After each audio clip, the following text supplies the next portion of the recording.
የጎንደር ጥበብ ትርጉሙን ነውና እስከማውቀው ያክል ነው ማሳያችሁ። በዚህ በኩል 3 ወራጅ መስቀል አለ፣ በዚህም በኩል 3 አለ፣ በጀርባው 3 አለና አጠቃላይ 12 መስቀል ነው። 12ቱ መስቀል ደግሞ ምን ሪፕሬዘንት ያደርጋል?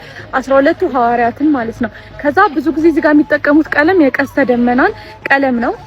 የኖህ ቃል ኪዳን አለ፣ ማርያም መቀነት አለ። ከዛ ከታች ደግሞ ያለው የጎንደር መስቀል ነው። እዚህ ጋር የምታዩት ኤክስ ጻድቁ ዮሐንስ የአጼ ፋሲል ልጅ ማለት ነው ያሰራው ቤተመንግስት አለና ከላይ እሱን ሼፕ ስለተጠቀመ እሱን ሪፕሬዘንት ለማድረግ እዚህ ጋር ቅርጽ አለ ማለት ነው።